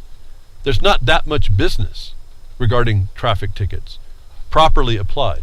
It's your ignorance and your failure to persist against and give the proper response, and then find out the criminal corruption that is, as I've been explaining to you, it's literally organized crime doing money laundering through theft by extortion and felony coercion. They garner your signature by extortion and coercion, and they do lots of things. It's really a money laundering scheme and artifice, which I will put in the term trafficking at one level as well, additionally, but it's not really just trafficking. There are a different definition. It's when they use law or law process to extort these monies from you, or these things, that's particularly the money, is money laundering. When they do the laws and process in order to take advantage, undue enrichment, or this gains, or just take control of your life, unlawfully restrain your liberty under the color of that, that's trafficking. The law processes now. So when you understand this and you start seeing, well, that's theft by extortion, it's another felony, and theft by coercion, that's another felony. These people are just criminals. I tell you, I don't have another word for them. I don't even have a judgment on it. It's just that action is a crime at a very high level. I don't think we appreciate how high level the crime is. That when you get into the system and you don't know how to fight from the outside and keep it that way, even though they're going to keep coming at you because they're a criminal, they keep coming, brought their processes, and they keep thinking that, put you under warrants of arrest and all this nonsense. Which at some point if you make a nice coherent record, you can start showing other people. Maybe they'll get riled up about it. Maybe that once you get in, you have all this other crime that's going on underneath that looks like evidence. It's, again, I told you, in the rules of evidence, the system is presumed to provide law lawfully, evidence lawfully, with lawful mandates. It's all presumed on them against you. That you have, those are the presumptions that they have said. They couldn't say this otherwise as an occupying force. They have to make provision for you to throw that off. And if they don't, then there's a facial violation of the failure to provide due process. So they make these provisions. I've found them everywhere. You can exercise them, and then the next thing you'll come up against is that they just disregard them or find ways to make it look like they've disregarded it. So you have to take the next step. And yes, who would like any of this? But this is the reality. You can walk away from it. You can say, put your hand, go away. You could do all that, but by doing that, that's why we're here where we're at. And I'm just trying to bring these things, all the different ways that our witness of our own reality is falsified in us. With their help, but in us. And that's up to us to see through.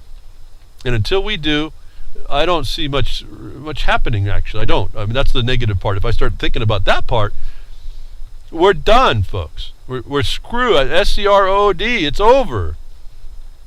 Have enough respect in yourself, folks, to step up against that at least, please. That would be, just a little bit would go a long way. 1% stepping up that way inside yourself. That's a lot of that's a big 1%, because a lot of it's not happening at all. Oregon County informant scandal just got nuttier. Very interesting stories around the country. You can see how things work behind the scenes. It's like nothing is hidden really anymore. And so that's the thing. The license given to these criminals is the fact that, well, we told you, the news was there. You should have known better than to engage with us. And I'm telling you that there's a way to at least make the record that you didn't have to engage. And when they trespass, that's a secondary set of felonies that you just keep heaping on them. I mean, just quickly, in a criminal case, we just did a collateral action for usurpation of office. That's a civil action inside a criminal case to show that the system is a criminal. And that's not an opinion. We laid it out. It was laid out. Now, we got the record. It was a default. Do we think it's a silver bullet? No, but here we got the record. They're literally agreed that they're organized criminals doing money laundering and all the other things I just told you about. Has that record ever been made before without opinion and normally we hear the lawsuit, but see, the lawsuit hands it back over to them to decide that, doesn't it? We're doing this as a default, so they've incriminated themselves. Where does that go? Well, probably not so far if everyone else becomes a cricket with that notice that they're dealing with the criminal and continues to do business, if you will, with that. If you haven't been paying attention, Orange County, California, is in the midst of a massive scandal, like how else? I mean, it's on and on over there, involving a district attorney's office and the use of informants.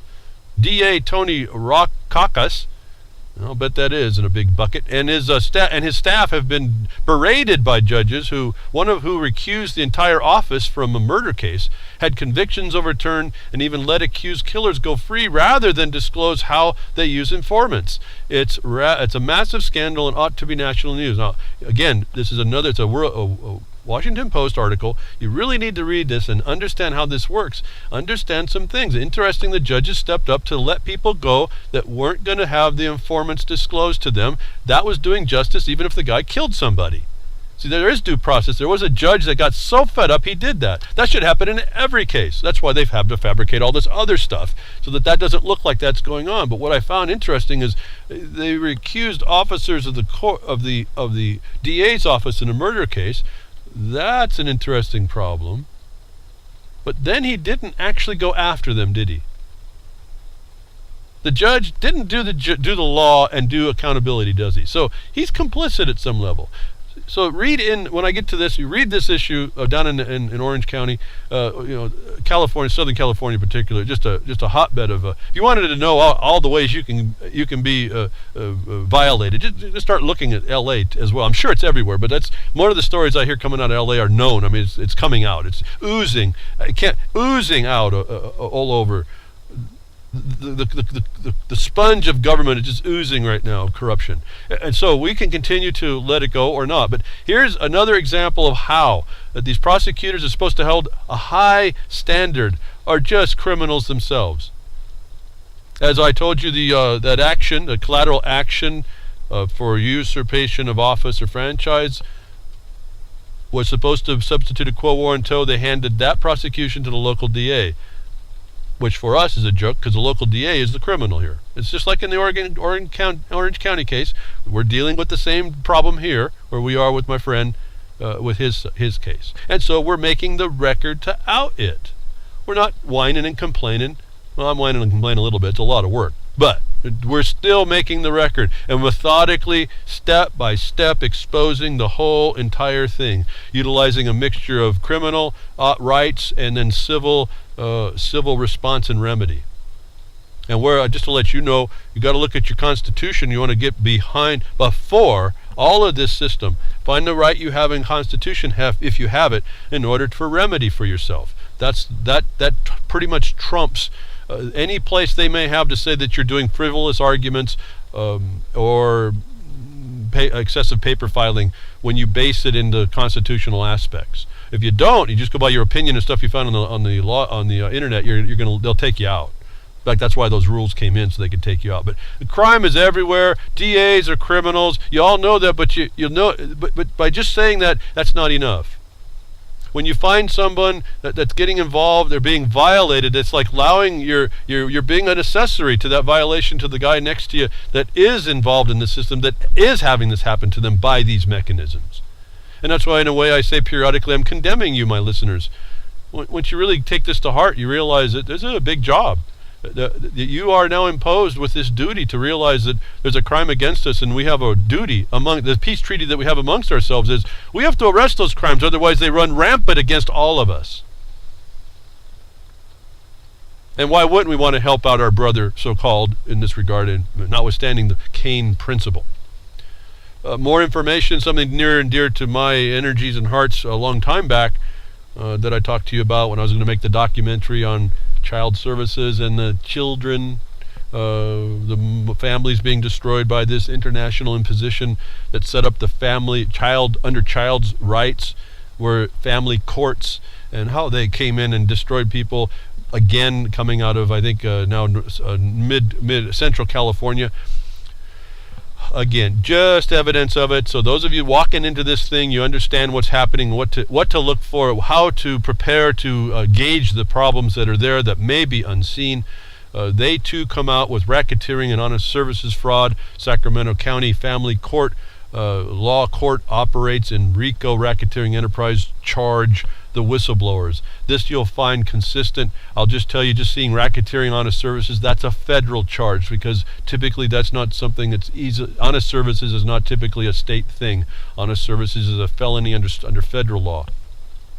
And so when you tie it back over to the federal funds being used for all this, you can get into federal violations, what we're setting up in this other case as well. It's state law violations first that set up all the elements that qualify a RICO, mail fraud, extortion racket, trafficking racket. It's not just so-called human trafficking. It's not just sex trafficking. It's just not labor trafficking. It's actually the using the law or process of law to harm you, to actually cause the business that is not lawful against you to be conducted. That's a felony as well under trafficking. Just give it a simple term so we don't get too lost. This is all what you're living. That a lot of y'all, I know that we don't engage the system. Well, that's what it is. That's what you have to call out instead of turn away. When you turned away, thousands of other people got harmed. No different than when I couldn't persist. It's like I said, I'm disappointed I couldn't, but I don't take it as a shame on me for not being able to complete a documentary that exposed exactly what they're talking about here. RICO racketeering, it's charged whistleblowers, it's human trafficking, it's child services, it's services to adults. This is a big, bad deal. So here you have it. The Family Court Division Sacramento Superior Court is controlled and operated by an illegal parallel government structured, made up of local divorce lawyers who all will also work as part-time judges and corrupt employees and clerks and full-time judges, according to a whistleblower leaked documents and court watchdog. So all those were linked. You'll get this in the Blogcaster. I could say the same thing for about everywhere I've looked in government when you deal with the Bar Association system of just us. So someone else, independents, confirming the very fact in the very same way, the very same subject matter of so-called child rights, and it's why. It's because it comes from that international foreign imposition, and no one's checked that, and no one had accountability to it. And then they said, oh, we're saving the children. Another UN fraud, like it comes in like women, children, the indigenous, and climate change. All continuous frauds. Unsubstantiated. They run a complete system of organized criminal syndicate underneath this. The mafia drools at this kind of power. I've talked to you in the concept that this is an occupying force. We can look at it in a lot of different ways. This one is if you will, the foreign invader, usurper in the Bar Association, occupying your laws, occupying your seat of decision, occupying the people that are getting influenced about making the decisions if they're not part of the bar, on and on and on. We did all this. We exposed to this in the 2013 injunction.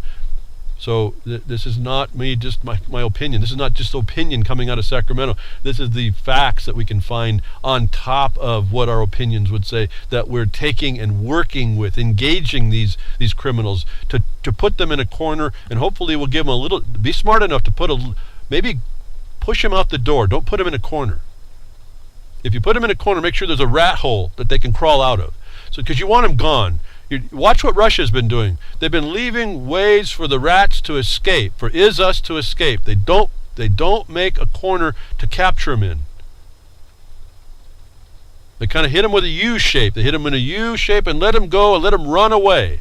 You don't want to put them in a corner. And that's how we can do it. We can just say, listen, that's why we say rescue yourself. I say you give them 2 or 3 options to leave. Once they have failed, like the third time, that's a charm. They've agreed to be there and suffer the consequences. And they know that. So it's not even they're put in a corner by their own action. You don't put them there. So a new study shows that even cops commit crime on video 96% of the time, and they aren't prosecuted. Speaks to this occupation. Speaks to the control of your society. Speaks to the military occupation behind this on top of that. Speaks to why you want to go wild on this gold fringe flag stuff. Speaks to why you're not going to get much answers when you ask them straight questions.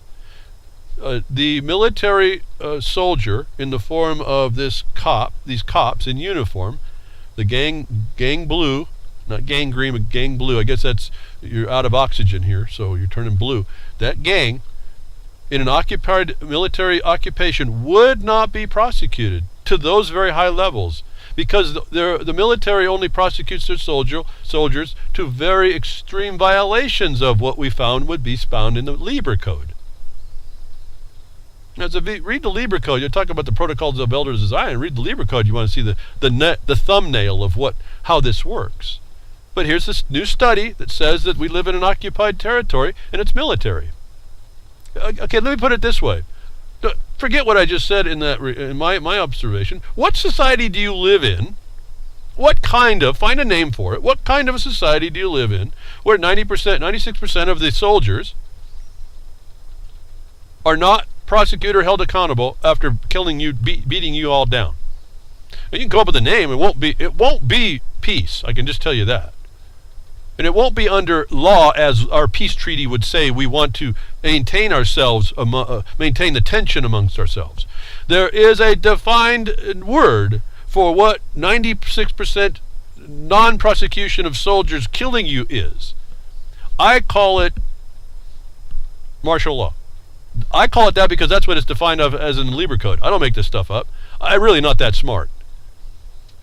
I've been able to put some stuff together, and it makes more sense to me than what I'm told. I guess that's the point. And I guess I can remember that to retell it to you. Which a lot of people, some will agree, and a lot more will disagree with, which is kind of fascinating. But I call it martial law because I can see that reflection in Lieber Code. You call it whatever you want. Think about that. What society do you live in where brutalizers are 96% of the time not held accountable? Make a name up. And then I have to ask yourself, why do you live in that society? Why are you allowing that to exist, or allow it to be around you, or more importantly, allowing that to happen in the future to you as well? I can't make those decisions. Those are all up to us, and we'll all have our own reasons and whatever. That's the reality. We live in an anarchy, and that's the whole. People don't want to understand this. That there is no order and peace, even in the peace treaty that we live under amongst ourselves. Somewhere it fell apart, and we didn't keep that republic. And we get this kind of stuff. Federal judge says recording police not protected by the First Amendment. Now, this is a long time ago news. I'm getting to tabs. There's so much stuff to talk about. Maybe you understand this one or not. This is such an anomaly. I don't even know where to go. But I'll tell you what. One part of me is saying this is exactly what they're telling. What they want you to know. This is exactly where it's going to end up going. We're clueless to where this thing really is. However, here it is. Over the years, the nation's courts have moved towards recognizing First Amendment protections for citizens who film public servants carrying out public duties. Nearly every case is involved a citizen arrested by filming police officers, suggesting far too many law enforcement entities still feel their public actions deserve some sort of secrecy.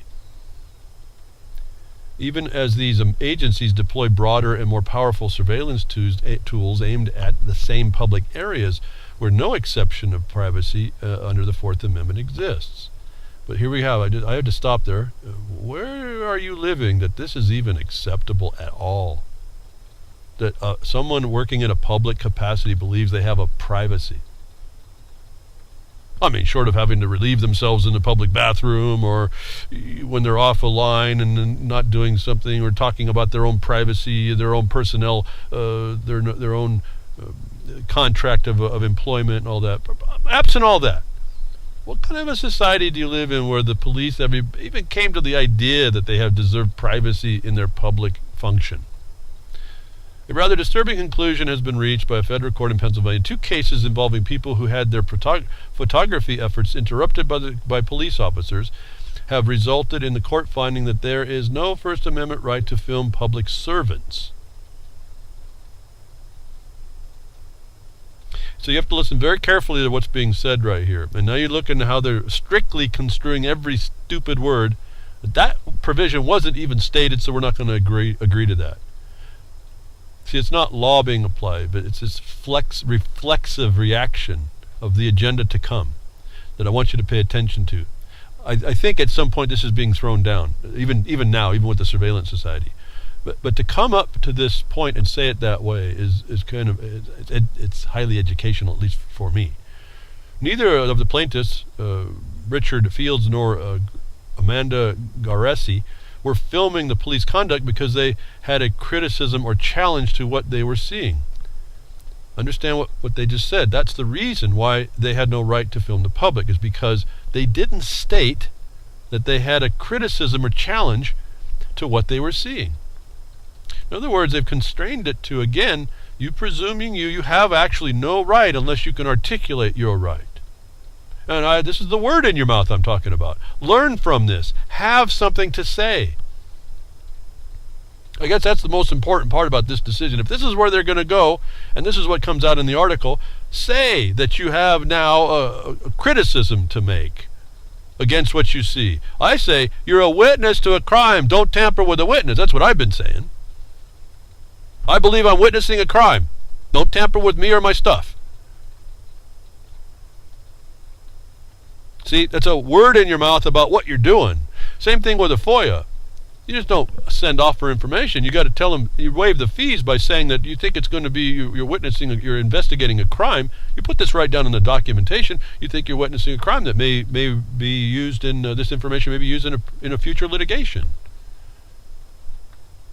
You have to have any more the word in your mouth, is what I've been telling you all this time. And that's what this case does for, is astonishing. This is really a shocker here. But this is predictive of the future as well. The citizens urge us to find, for the first time in this circuit, photographing police without any challenge or criticism.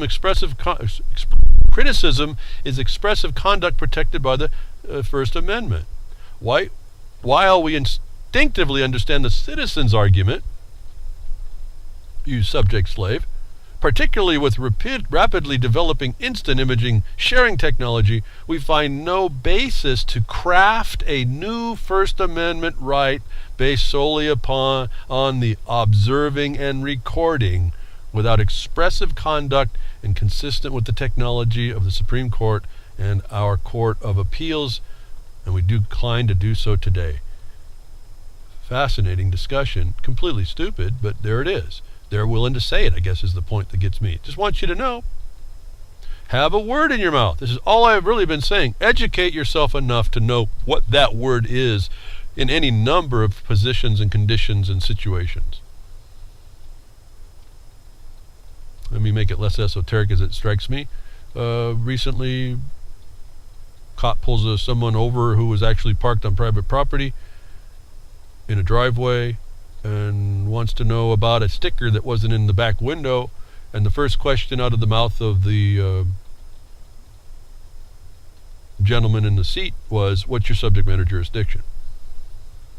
That becomes critical. in the whole exercise of what's going on now, because the subject matter that we understand is that the cop is coming in commerce and a producer is not in commerce. And it's clearly differentiated in the constitutions if you know what you're looking for, and the statutes. Even the occupier's own code makes the distinction. So having something to say instead of arguing or yelling or screaming or calling them names is what I think this lesson is here. If they want you to have to say, it's stupid what they're asking us, but if this is what the occupier is now making as a standard, you better have it in your mouth to say. You better just now say, I'm challenging or have criticism with what I'm witnessing. Well, to me, I'm a witness. I say, we've said this for long years. I believe I'm witnessing a crime. And so I'm recording that. Don't tamper with me. So you have to have I guess the point is you have to have a statement that's more and beyond than what most of us have been shown to do, and the way we passively respond to things or are encouraged by the internet to respond improperly. It drives me nuts. I mean, really drives me nuts, folks. All you have to do is go look at the standards and you apply it. You have to answer to the standards, not what the meme is on the internet. Oh, do you have subject matter jurisdiction? Do you have a probable cause? The cops just said yes. Now what? That was a quick one. Well, the first time it happened, the cop was kind of confused. Well, he was told. He got back home, and they explained to their army, their soldiers, their gang, how to respond to that. Just tell them yeah, and they did. And then people got more in trouble. Now, it doesn't mean that that's a silver bullet, because what are you speaking to? You've probably got someone in your face that's ignorant of what your rights are if you know them, and they're not going to give them to you. So you got a felon right there to begin with. So however you want to handle that, you better be nice because he's armed. The point is that when you construct your case, you're doing it right from the first point of contact. And you make consistency in that point of contact and that information that you're giving out. You don't talk out of your opinion. You talk out of the law immediately and the distinctions and the jurisdictions and whatever else you have for yourself. I don't know what it can be. And you carry that objective basis all the way through identifying all the harms. When a subject matter is not stated, and you can identify one that you're not within that you know they are, they've just now violated the law. That's a felony. You got to be able to just pull that out, copy and paste. It's not even hard.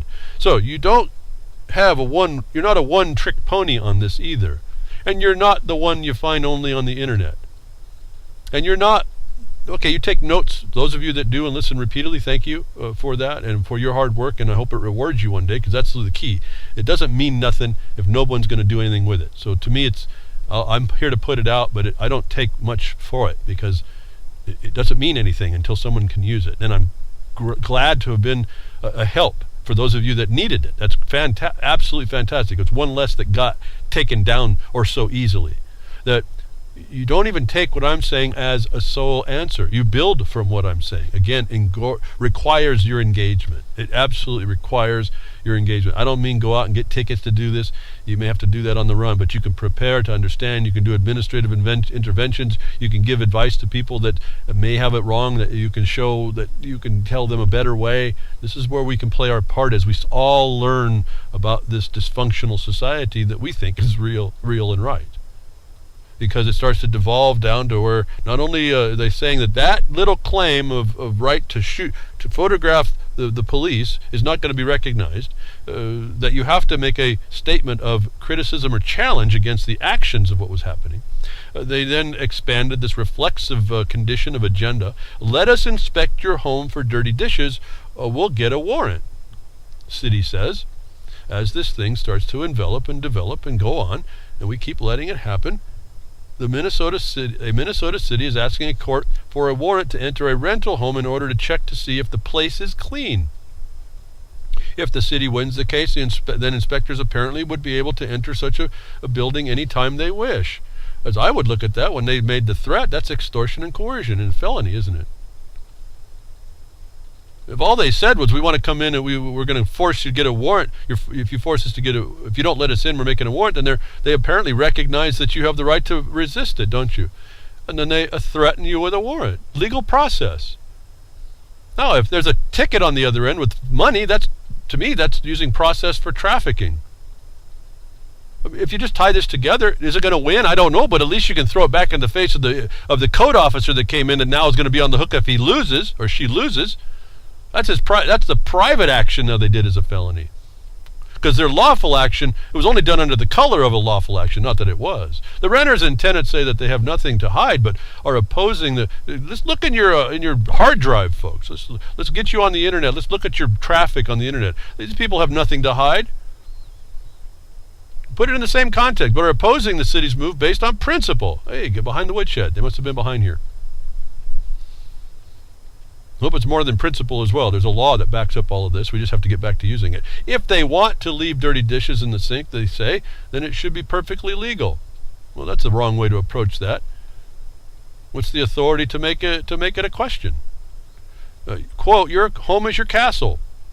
Well, this is their statement now. Your home is your castle, irrespective of whether you rent it or own it, says Anthony Sanders, an attorney for Institute for Justice, which is representing the renters and tenants. Quote, what we do in our home is our business, not the government's. The mere fact that someone rents a home rather than owns it should not give the government the right to disrupt their life, invade their privacy, search every nook and cranny of their homes, all without providing a shred of evidence that anything is wrong. It is a fundamental violation of the Minnesota Constitution's protection against illegal searches. So in that, you should have heard all the accentuations I make of all where this attorney speaking in commerce speak, how the tenants have less than fee simple rights, how they might be subject, not as the possessors that they ought to be representing themselves underneath the right of the landlord being not a landlord but a grand patentee. We have a different way to discuss all this, but the attorney comes in and talks about it in commerce. And instinctively, we know that maybe they shouldn't be. But, the court just came out and said, we're not going to carve out a special compensation. This is what you're looking at. So they want to see your dirty dishes or not, and they'll get a warrant to do so. Well, folks, force them to get their warrant. That's all I can tell you. Once they get the warrant, then you can identify whether or not the court had authority to issue that warrant. You can go after all of them if you have to, but this is the world we live in. This is the oppressor keeping oppressing under the color of doing it correctly. And I try to bring every week the means to stop these people. They're just employees. As we were having some conversation, I had to finally ask the question. We were talking to a governor's aide who denies the property rights that we're presenting and the right we have to livelihood and the work. And I finally came to the conclusion to ask, why don't we just ask them this? Because undermining law and all property law, title is the very first thing you lead with. You either have it or you don't. That's the first. Then if you don't have it, it's over. Where is their title to the land that they are obligated to protect in you, that they have a say to deny you the very rights you're saying you have that you were granted? Where did it come that these government officials, by their employment in government, were given license to disrespect this? Where? Where was it that society turned into that? Because it changed somewhere, because it never used to be really actually like that. There was a modicum of respect. But we've lost all of that. Now you can't talk to anybody in government without saying we are the authority. And in fact, when I look at the disposal laws, it's absolutely, they have zero authority. And yet we never impress anybody with that in the first instance with the question. Let me see your title to your ability to challenge me and cause the burden to be falling on me to prove your denial of my property rights. And that's what I said earlier in the broadcast. How is that? If I have proof that shows that you're not right, if we engage this and I present this to you, it will be evidence that you've committed a felony. Now, do I have to, you're going to put that burden on me and I'm going to show you're a felon, or are you going to go find your right and to come and interfere and trespass on my property so that we know you have warrant in law? Isn't that just the quo warranto I was talking about? We have to approach all this a whole lot differently. It seems to kind of cleans up a little bit, as I find. It doesn't mean that we are fixing the system, but there's a few more people that start getting lined in on how it's really supposed to be, and that hopefully, and it does usually, reduce the workload quite a bit. As they encroach into our homes, as I said, the community care, now they want to know about your dishes. At DHS and FBI and Intrado Communications are giving our homes threat assessments. Intrado Communications is the company behind assigning every home a threat rating, and it's run by the two former deputies, the FBI and the DHS. In essence, running out of time. They now take threat assessments on what you do, what you contact, who you tell. They take all this documentation down. This probably ties around to the census when they were measuring your UPS and GPS addresses right to your front door with your mail, your address, your federalized postal zip code address. Your address is not your location. That address is not your address. Your address has a name. Your location is where you are. They don't have a location. Census workers were doing all that. They now have you right down to your front door. They also now take information of everything you do, and the DHS is taking collection. We're talking about big data and how this works, and they do a threat assessment. They say it's for security and safety, and it's for their security and safety. Next time a SWAT team comes and you've got a little bit of a question on your record, they'll make sure to have enough people to take you down. And so they got into your house now, and they're looking at everything you do to be attached to an address. Why I keep telling you one of the secrets is to not have one. Not at least the federalized one. I've told you about this quite a few times before. It says it like in the motor vehicle code. That's where I learned it. They say that a resident's address is not one thing. I'm not going to give you the answer. I've told it to you before, but I'm not going to give it to you today. There's one thing that's not a resident's address, and you have to prove residence in order to be part of the commerce system. Residence is an alien doing business in a foreign state, and you agree to all that. And so there's one location that they can't use as a residence address, the evidence of which proves you couldn't be in there, and they're not supposed to mess with you. And when they do, it's a felony. Do we get accountability? We're living in an organized criminal syndicate. Now, you tell me when that's going to happen, and I'm going to tell you we're going to persist until we do, though. And so those of you that think you're going to be helpful to help defeat the terrorists out there while the government's actually the military that's against you, DARPA will pay you, yes you, to build a homemade bomb. In an effort to defend against improvised explosive attacks, the Pentagon's research arm, DARPA, is looking to pay crafty hobbyists capable of turning household items into bombs. Now that should have triggered some NSA. Bombs. So they're going to get you to be the crafty little rat in order to figure out your little defensive devices within that you can still get at home in order to identify how they're going to take those away from you in the future, and you'll get paid for it. That one little rat's going to get paid for it to expose how smart he is. And it's going to start to take away everything that can be done that we may ever need in the future under the Second Amendment to protect ourselves. This is how it works. These guys are brilliant. We don't have a clue. So you can go ahead and get paid with your bucks. They'll give you quite a few bucks to do this one, because it answers quite a bit, and there'll be a whole lot less stuff you can go down to the hardware store to get as well for those of us that are just using it innocently. I don't know how many things I can't go down and get anymore, and I'm thinking, well, what happened? Oh, well, they found out they can make a bomb or a drug out of it. When did we go to our technology now has to be used against us, and we don't get the benefit of the technology? It's a wonder to me that we just kind of sit crickets again. Crickets. Fascinating. And so they'll offer you rewards to tattle on yourself. As I told you before, they did it to me. They didn't pay me for that. The payment we got was that we didn't have to pay the fine. The ticket went away. I went in the law and I said, well, I can find all these loopholes. We'll make motions and we'll get all this stuff set aside before it even becomes an issue. And everything I would find, they would, within 2 years, the legislature would make a new law and make it more difficult or actually plug that loophole. Just tighten that noose right around our neck. We couldn't use it no more. So our craftiness was used against us. And why did that judge say we will not craft another law? See, it's all a craft. It's all witchcraft what these judges do. They're all sorcerers. Start to realize the reality that you're in. Stop giving it names and excuses, and let's get after dealing with it. I think we can make a clean. It's spring. Let's do some spring cleaning here. Thank you for tuning in today. Looks like time's up. Do appreciate the donations, the contributions, the listenership, what you can do to help to promote, where you can send the podcast, all that. RealLibertyMedia.com is where we hail out of primary broadcast.